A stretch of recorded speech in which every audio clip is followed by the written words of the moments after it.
Shabbat Shalom. Shabbat Shalom. Shabbat Shalom. Today we are in Parashat Toldot, Genesis 25. Look at me. I'm all cut up.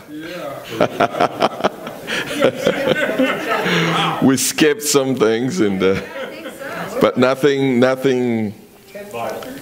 We skipped 24, which, you know, I understand. Maybe, you know, it makes for a good Hallmark movie, you know, right? All right, so we are in Parashat Toldot, and as the name says it, you should recognize this word, right? Parashat Toldot. So verse 1 actually it doesn't start in verse 1. I'm going to start in verse 1 because we need to catch a little bit of the context, right? Right.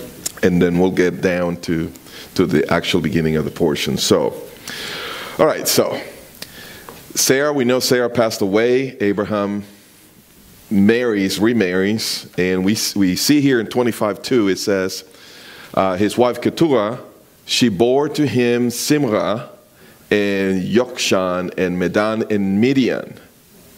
You know, the Midianites, right? So they're actually descendants of Abraham. Who is the most famous Midianite in the book of Exodus? What was his father? Jethro. So they are Midianites, right? Jethro was actually a priest, and Moses goes to him. Moses, fresh out of the court of Pharaoh, and he goes to Jethro. I believe he learns a lot about the priesthood with Jethro, because Jethro was a worshiper of the true God. And so I just wanted you to see that. Remember that what we are seeing in Genesis is the origin of these nations, the origins of nations, the origin of the nation of Israel, the origin of the nations neighboring Israel, who in the end time, right, because Genesis is all about the end time, and the Torah is all about the end times, and how these nations are going to interact with Israel primarily as enemies, of course, in the end times. Can I have a question? Yes. How come Abraham married her sister, and yet when she... Actually, his niece. Most likely his niece, yes. Okay. And yet, when she passed away, he married some shiksa there somewhere. Yeah. It's okay. And he shouldn't have done that. Yeah, well, yeah. It's okay. I mean, he still, you know, had a little heart, and he still wanted to have a companion. And I think there's a big difference between widows and widowers. I want to know what vitamins he's taking. All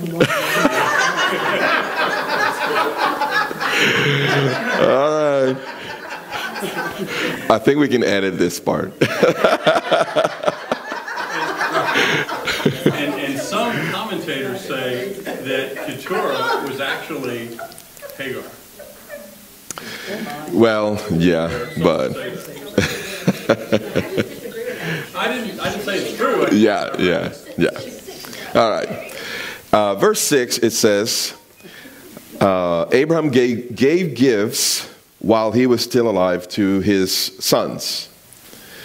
But look what it says, and he sent them away from his son Isaac, eastward. You know what that means, right? They're outside of the land. He sent them away outside of the land.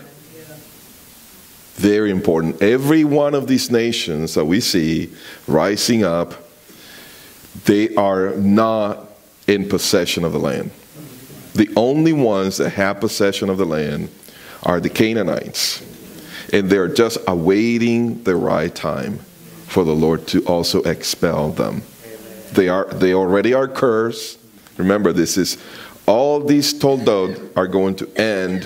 They're going to have something to do with either blessing or cursing, or not or, but and if it is cursing, it will be followed by expulsion from the land, and if it is blessing, it will be followed by possession of the land, or the promise of possession of the land, which is obviously only made to Abraham, Isaac, and Jacob from this point on. Amen. Right? Amen.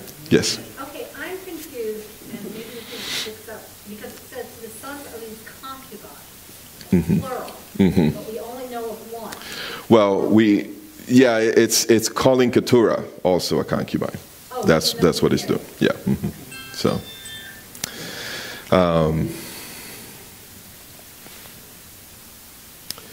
and he could have had more. We don't know. So, all right. So then, we are now dealing with his death, his own death, Abraham's own death, and then in verse 12.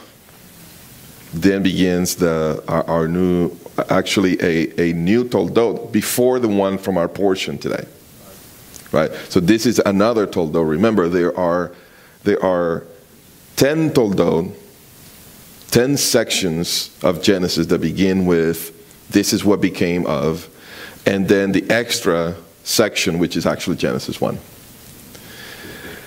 And so here, this is what became of Ishmael. Of course, this is very important. Again, because nations are going to come out of Ishmael, and they're going to interact with the people of Israel. This one is almost entirely reserved for the end times, because Ishmael in the end times is Islam.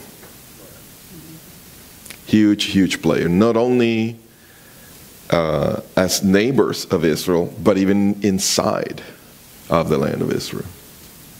So we'll have much to say about this even as we move along. So this is what became of Ishmael, Abraham's son, whom Hagar, the Egyptian, Sarah's maid, bore to Abraham. And these are the names. Look at this. If you know your biblical names, your Hebrew names of the Torah, you can't miss this, because it says in the Hebrew. Let me pull it up here. It's going to split our screen a little bit, but I think you will appreciate this. If you give me just a second here. So you have in verse 12 the Toldot. The Toldot. This is what became of. Right? These are the generations. And then in verse 13 you have the Shemot. The Shemot. The book of Genesis, the book of Exodus. The name of the book of Exodus is Shemot. This is again another way in which the author of Scripture, not the writer, the author, God himself, the Holy Spirit, he stands behind the text of Genesis and is hinting at you. He's saying, here's another hint of Egypt, another hint of the Exodus. Just a minor little one here for you. So didn't want to go without acknowledging it. So again, this is the name of the book of Exodus in Hebrew. These are the names, or names. That's how it starts. Toldot. All right. So, and this is a kind of like a very shortened version of what every Toldot is about. Every portion. You know, this is what became of. These are the names of the people, the nations that came from him. That's the summary. You know, the more we advance in the story, the more details we have in the stories, obviously with Abraham, Isaac, and Jacob. But if you can strip it down to the skeleton of it, then this is what he's saying. This is what became of it, and these are the people, the nations that descended from them. All right. And very important, verse 16, that these are the sons of Ishmael, and these are their names by their villages, by their camps. So this is very interesting, because traditionally what we have, what follows this will be to tell you that these are the lands that they possess. But notice it's not telling you that they possess any kind of land. These are nomads, and the implication of this is that at some point they're going to try to make a claim at the land of Israel. That's what this is telling us. That these are people that are, in a way, without a land. And so they're going to try to attach themselves to the land of Israel. So again, this is a picture of the end times. Verse 18, they settled from Havilah to Shur, which is east of Egypt. You know, again, they're related. Hagar is an Egyptian. They're related to Egypt. And again, Egypt is in the background here. And it says, as one goes toward Assyria, he settled in defiance of all his relatives. This is huge. This is huge. The word to settle, nafal, you've heard of the Nephilim, right? The giants. It's kind of a little bit funny, because the names means, Nephilim means the ones who fall. And so you can imagine here a 7-8 foot guy, you know, telling me, a little 5'10" guy, I'm gonna follow you, bro. And that's what they would do, actually. They will, I mean, with a spear or with their way, they're known by following on their enemies, and that's where the name comes from. But why do we have this word here? You know, because it's translated as settle. He settled there. He fell upon this piece of land, but in defiance of his brothers. That's the word relatives here is the word brothers. Defiance, literally in the Hebrew, is in the face of. To fall on the face of someone is to attack them. And that's the nature of Ishmael. When he was born, that's the nature of Ishmael that was pronounced. That's part of the prophetic statement over him, that he will not live in peace with his brothers, but that he will basically he would fight for anything that he will possess. He says that, doesn't he? Right back in a few chapters. Yes. Mm-hmm. It tells Hagar about Ishmael. In 1612, we can. I had it set up, but we had to restart this computer. So, in 1612, it says, "He will be a wild donkey of a man." That one, we can see that, right? His hand will be against everyone. And everyone's hand will be against him. Or at least he will feel like it is. This is a victim's mentality. Everybody's against me. Which scripture is this? This one is Genesis 16:12. 16:12, yeah. Mm-hmm. Right. Hang on, let me finish this one over here, and then we'll take some comments. It says, everyone's hand will be against him, and he will live, he will dwell, he will pitch his tent to the east of all his brothers. That's what he did, to the east of his brothers of Egypt. But we see the fighting nature of Ishmael here, right? And that which is what we see back again in Genesis 25. So he settled in defiance. He claimed a land that wasn't his. He just took over, you know, and their people, you come get me out of here. And that's, again, that's a picture of what's happening in the end times. No, I just want to ask you a question. Yep. One of Jacob's prophecy, I think it was on Dan, that Dan will be the wild Dan. Yeah.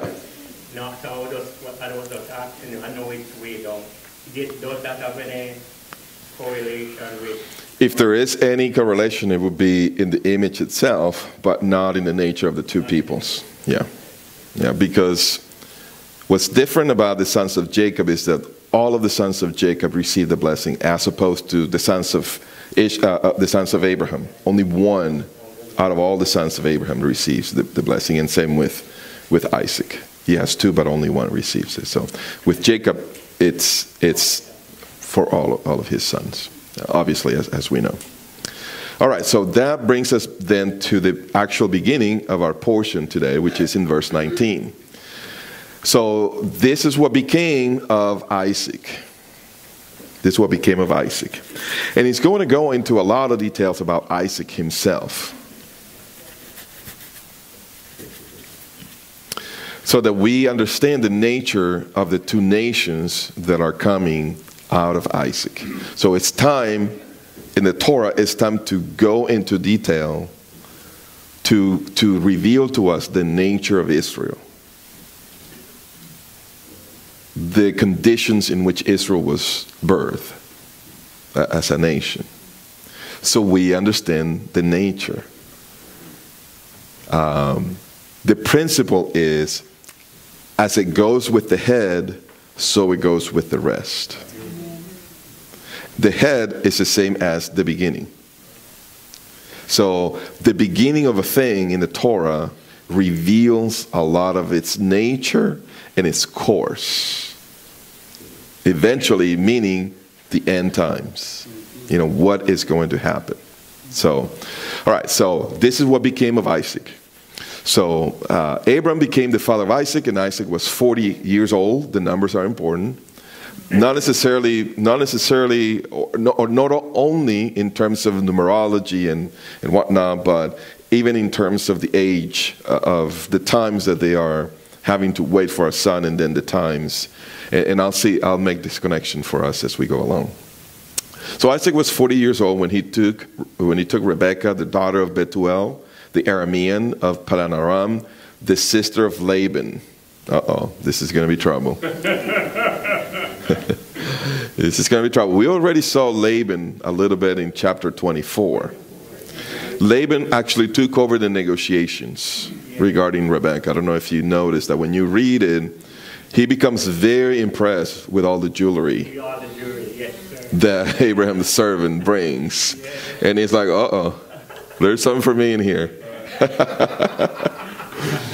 And this is going to come all the way, even in the story of Jacob, obviously, when he goes back out there. So we'll talk about that probably next week.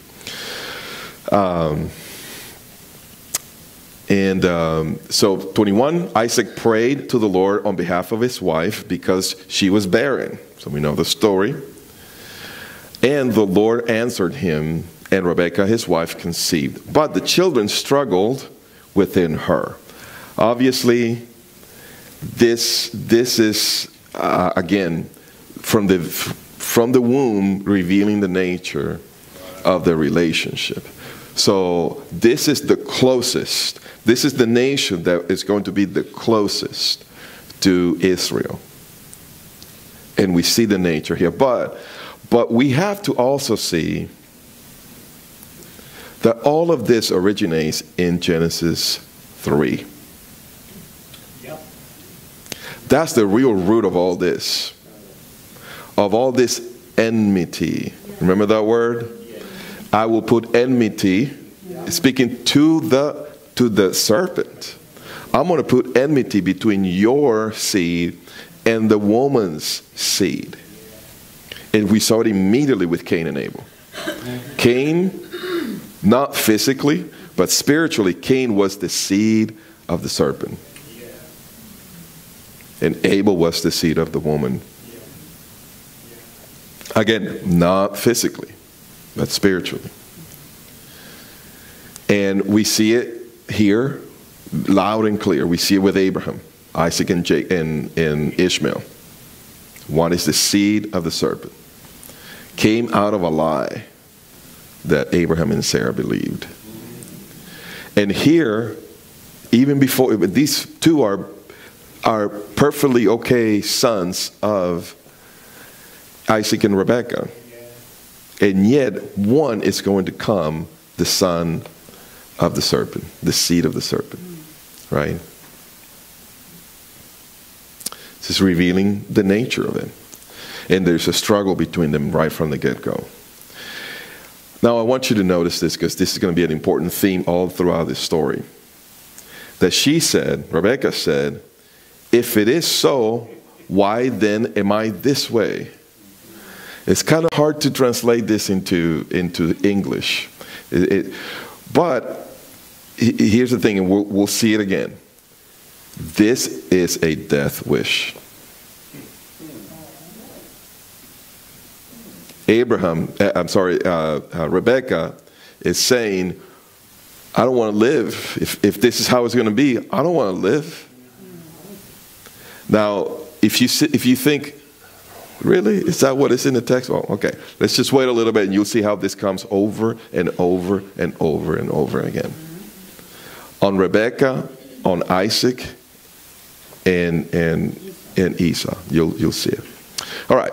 So she went to inquire of the Lord. She went to inquire. I love this word. The word here is derash.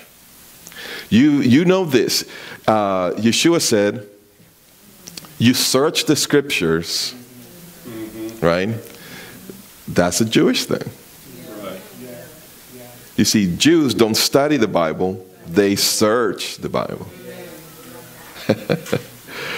And here's the thing, when you search, what comes out of this word is the midrash, which is the biblical Jewish commentary on the Torah,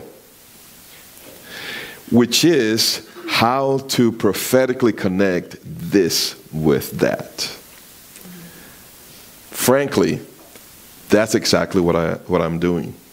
That's what I do throughout my studies. All of this, the way that we see this and what it means in the Hebrew, and then how it ties with the rest of it, that's midrashic interpretation. Because a midrash is when you see a prophetic connection from text to text. In the scholarly world today, this is called an intra-biblical, what's the word? Allusion, that's the word. It's one text alludes to the other. They're not quoting each other. You have to understand. It's a quotation will be way too obvious. This is an allusion. Just like what we say, you know, how Egypt is alluded all throughout Genesis, time and time and again. You know, every time we see the word Yatzah, it's an allusion to the Exodus. But you have to search it out. And so searching the scriptures becomes seeking for patterns that connects. Seeking how the text connects in forming patterns. So that's what Rebekah's doing. She goes to the Lord and she says, what's going on here? What's going on beyond the physical here, beyond the obvious, and beyond the superficial? And the Lord says to her, this is a pattern. 2 nations are in your womb. You are entering into a pattern that has already been prophesied from the garden. This is Genesis 3 and on. 2 nations are in your womb, and 2 peoples will be separated. It's the same word used in Genesis 10, how the nations were separated, were divided. by their own languages and by their own lands. So every time that we see a nation arising, being birthed in Genesis, they're going to be separated. Lot separated from Abraham. Abraham sent away all of his sons. They became nations separated from Israel. And here again, we see another nation arising, and they will be separated. Two peoples will be separated from your body. And one people shall be stronger than the other, and the older shall serve the younger. These are biblical patterns that we see over and over and over again. Every statement here is a pattern. She came to search, and the Lord said, oh yeah, I've got a midrash for you. I got a few for you. All right, so verse 24. When her days to be delivered were fulfilled, behold, there were twins in her womb. Now the first came forth red.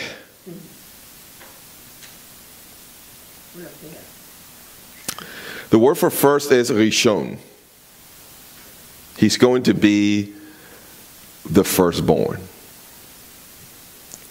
And he says that he came forth. The word is Yatzah. So this whole process of birthing in this fighting is an exodus.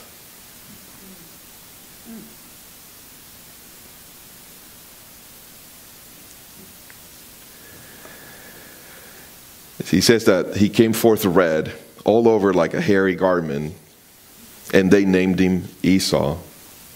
Afterwards, what's the word for afterwards? Ahar. Aharei. Aharei hayamim. The end times, the end of days. Again, the text is throwing us a midrash, right? Something, a pattern that we see all through Genesis. This is speaking of the end times. So afterwards, his brother came forth, Yatzah, with his hand holding on to Esau's heel. Again, midrash. We're going to see a prophetic connection with this in a few verses. So his name was called Yaakov because the word for heel is Akev. Yaakov, Akev. You see the connection there? So he who holds on to the heel. And the reason is he wanted to be the firstborn from the get-go. This thing is mine. I want it. But he was supposed to wait for the Lord to give it to him instead of him reaching out to get it. And there is also a beginning of the struggle against the flesh that's in the nature of Israel. That I've created you to provide for you. You don't need to go out and seek and search and reach out and grab for yourself. Amen. That's not what I want, what I have for you. And in case that you think, oh, Jewish people so bad. You know, Yeshua says, hey, listen, when you pray to me, I don't need you to be asking and asking and asking, repeat it. That's what the nations do. Yeah. That's what the Gentiles do. Yeah. They are worried about where their food is going to come and where their dress is going to come. It's in their nature to worry about these things. And, you know, you never worry inactive. There's no such thing as a passive worrier. At some point, sooner or later, you're going to get up from that chair. You're going to go and do something. Yeah. What is that called? You're going to grab. You're going to try to do it on your own because God is too slow for you. Amen. So, you see, you know, as Scripture says, that God has demonstrated that both Jews and non-Jews are under sin. We both have the same nature. We both have Jacob's nature. It's just humanity. So one of the things I hate about this passage here is how, and I'll say it because you've seen it and you've heard it, how preachers over and over and over again take Jacob and just go to town speaking evil against Jacob. It's one of the things that I just can't stand. Because it's not true. It's not true. It's half true. It's not as bad as they say. Okay. All right. 27. Yes. Who became the Edomites? Who were the Edomites? Esau. Yeah, I know, but what kind of people were they? Okay. What's important is not what happened to the ethnic people group, but what's important is who is living today in the land that was theirs. That's what's important for the end time. You know, it's the same thing with who lives in the Gaza Strip. It doesn't matter, because we know the original ones were the Philistines. The ones that are there now, they're not Philistines. Not even close. Even though they try to claim that, no, they're not. They know they're not. But what's important prophetically is that they live in the land. So they're going to fulfill whatever is written, and they themselves, out of their own volition, fill into the role of the Philistines. This is incredible. So that's the same thing with the Edomites. Verse 27, when the boys grew up, Esau became a skillful hunter, a man of the field. You recall this word field? Way back in Genesis 2. We said that the field is a reference to being outside of the garden. Outside of the garden, outside of the presence of God. And here's what's amazing is that Esau is a man of the field, and that's the reason why Isaac loves him. And you're like, what is wrong with you, Isaac? Where is your spiritual discernment? Right? So he's a man of the field, but Jacob was a peaceful man. Oh, how lovely. Peaceful man. Maybe the word shalom is behind that one. No, it's not. The word is tam. We get the word tamim. This is what we call the sacrifices. You know, when we talk about Yeshua, he was a spotless lamb. That's the word tamim.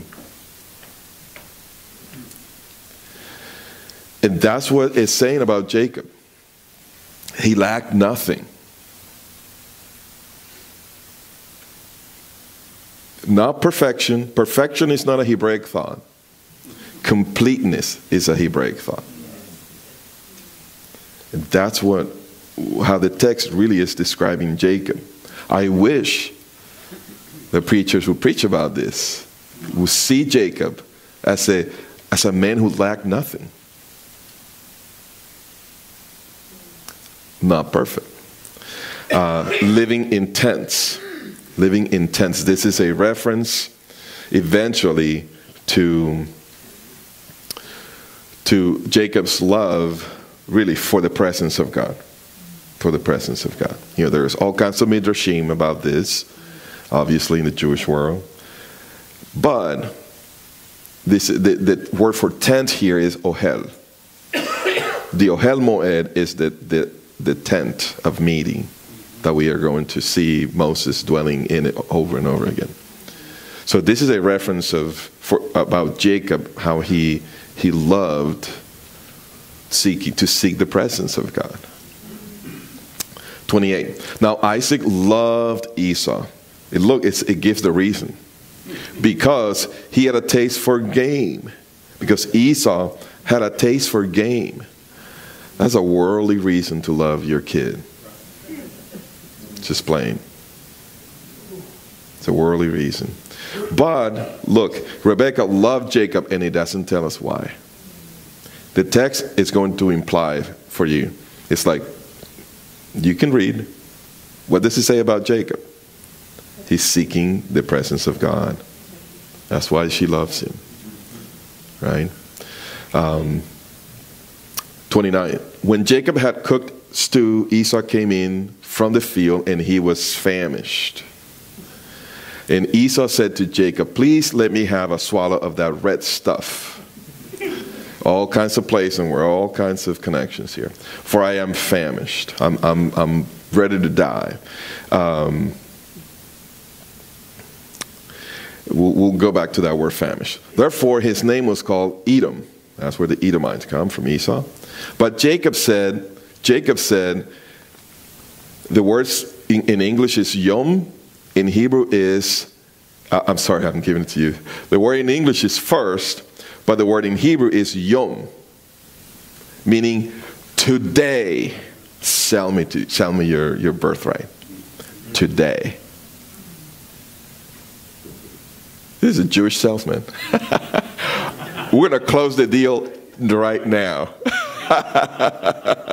Right now. So, today, sell me your birthright. Or birthright, the fact that you are the firstborn. Okay? So Esau said, behold, I am about to die. Second reference to death. Second reference to death here. Rebekah was the first. Here's Esau.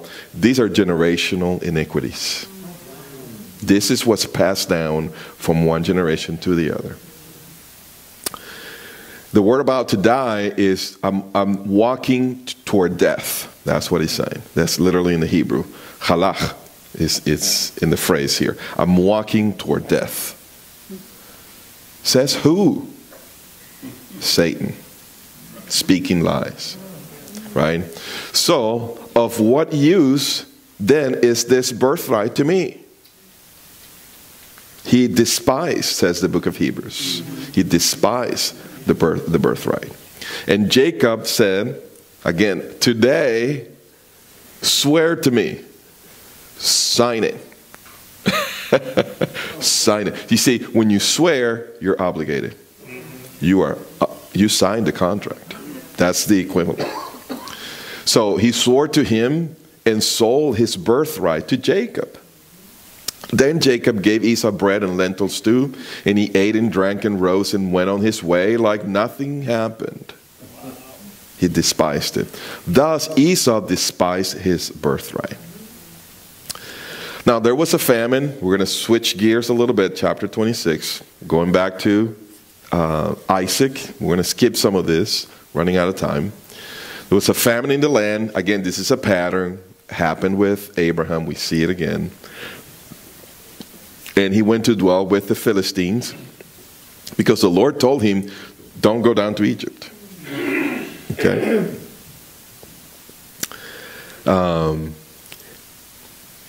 And well, we won't have time to get into this, but look at this.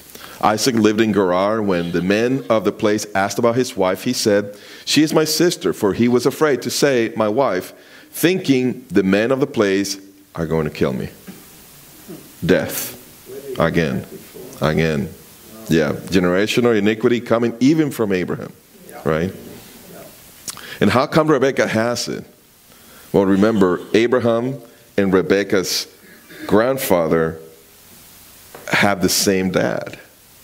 This comes from Abraham's father Terah. Abraham and Nahor are brothers. Nahor is the father of Bethuel. Bethuel is the father of Rebekah. This is generational iniquities. This struggle with death and suicide, really, that's what we will call it today.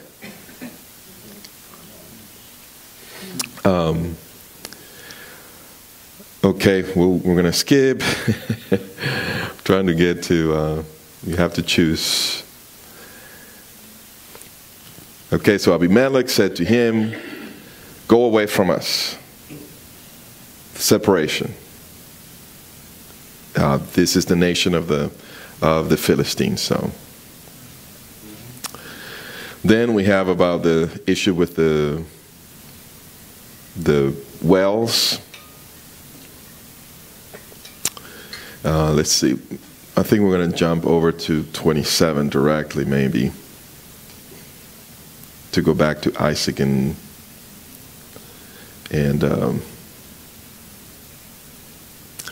Okay, I think we can, just real quick here, when Esau was 40 years old.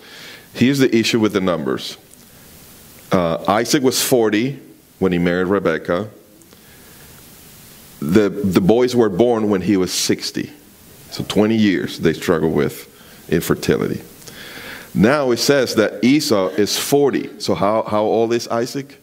40. 100. Isaac, 100, right? Esau was born when Isaac was 60. Now he's 40. So easy math. That's the kind of math I can handle. And he says that they brought grief. The word here is a spirit of bitterness. We get the word marah. We know this word from the bitter herbs. So he's going blind, and that's also a spiritual connection there.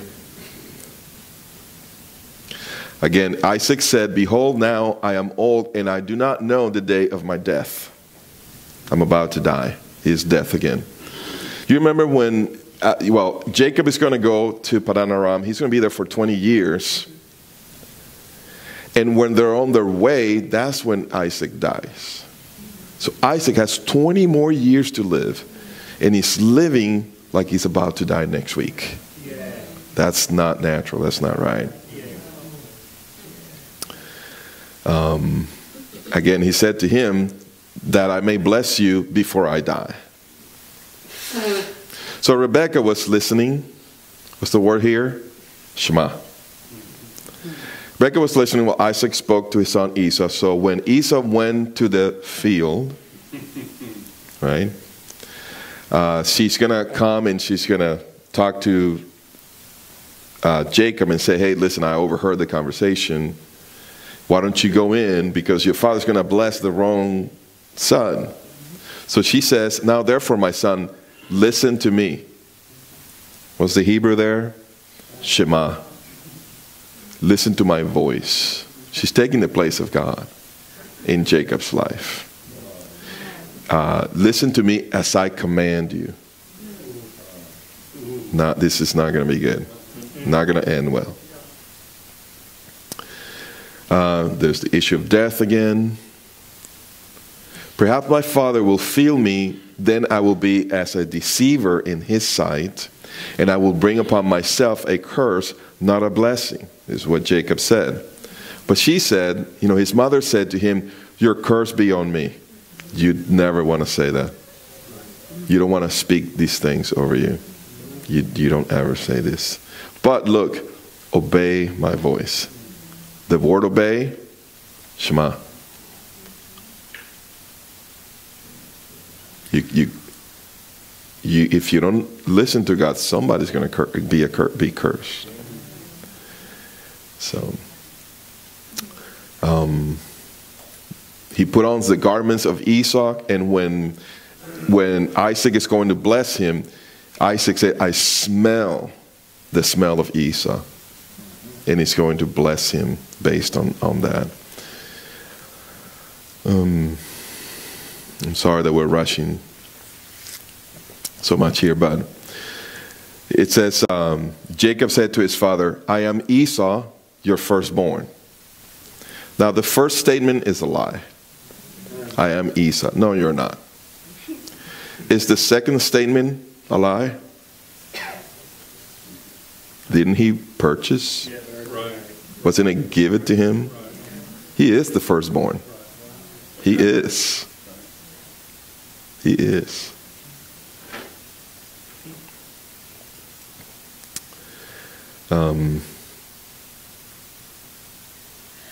So now Isaac is going to bless him. This blessing is just out of this world, literally. It says, "See, the smell of my son is like the smell of a field which the Lord has blessed. Now may God give you of the dew of heaven, rain." You can't live without rain in Israel. That's the first blessing of the covenant. Rain. I'm going to give you rain. "And of the fatness of the earth." That's literally oil, the fat oil. It speaks of the richness, the fertility of the land. Fertility of the land. "And abundance of grain and new wine. New wine stands for the summer crops. Grain stands for wheat and barley. So the totality of the fertility of the land of Israel is in this blessing. The whole thing is right there. May people serve you. So one is the land, right? And the other one has to do with the seed. You're going to be preeminent over everybody. May people serve you. The nations bow down to you. They honor you. Be master of your brothers. And may your mother's son bow down to you. Cursed be those who curse you, and bless those who bless you. Now it came about that as soon as Isaac had finished, then and Jacob had hardly gone out of his presence. What the word for gone out? Yatzah. Blessed, coming out, right? Now he possessed the land in promise. Well, Esau comes and he says, I'm your son, your firstborn. No, you're not the firstborn. And so Isaac is, wow, what in the world happened here? So watch this. Esau says, bless me, even me also, my father. And he said, your brother came deceitfully and has taken away your blessing. No, it was never your blessing. Because God said when they were born that it wasn't, right? Then he said, is he not rightly called, named Jacob? For he has supplanted me. That's the word akav. When they were born, remember, the heel. He has supplanted me these 2 times. He took away my birthright. Well, yeah, we can debate that. Yeah. And that's the first time he says. That's the first time. And then, now he is taking away my blessing. It was never yours. You gave away the birthright. The blessing was never yours.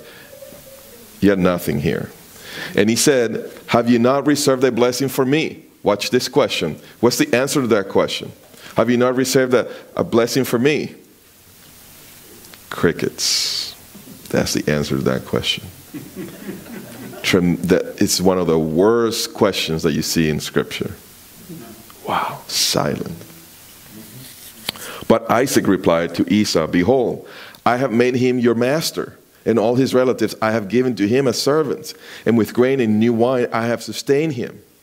What's the answer to the question? Have you reserved a blessing for me? No. He says, now as for you then, what can I do, my son? I can't bless you. So Esau says to his father, do you have only one blessing? Yes. Only one. That's the answer to that question. He says, bless me, even me also, oh my father. So Esau lifted his voice and wept. Then Isaac, he's a blessing, which is really a curse, really. Look at this blessing. Behold, away from the fertility of the land, of the earth. You're not going to dwell in the land of Israel. That's your blessing. It says, away from the rain of heaven. Sorry. I already gave it. Right? Your sword, by your sword you shall live, kind of like Ishmael. And your brother you shall serve. But it shall come about when you become restless that you will break his yoke from your neck. That's the best thing I can do for you. And there's separation there. All right. We're going to have to stop here. But again, this helps us be rooted, and I'm going to talk about this today in the service. Be rooted in the election of Israel. We have to understand it, both Jews and non-Jews, so that there is no excess. You know, I love the book of Hebrews. It says, come outside of the city where the Messiah was crucified. And there's a reference to the Jewish believers, the book of Hebrews, a reference to them. Listen, don't insist on being accepted, fully accepted by your brothers, by the Jewish community. You are not going to be fully accepted as long as you embrace the Messiah. So come outside and bear that burden over you. So there's a place for Jewish believers to deny themselves for the sake of Messiah. And then the other side of that coin is that there's a calling for non-Jewish believers to honor. To honor. Because in that honor, you acknowledge, I am part of your blessing. God made me. God took this blessing, this only one blessing, and he shared it with me. Wow. Esau was out, and I am in. Wow. That's the mercy and the compassion of God.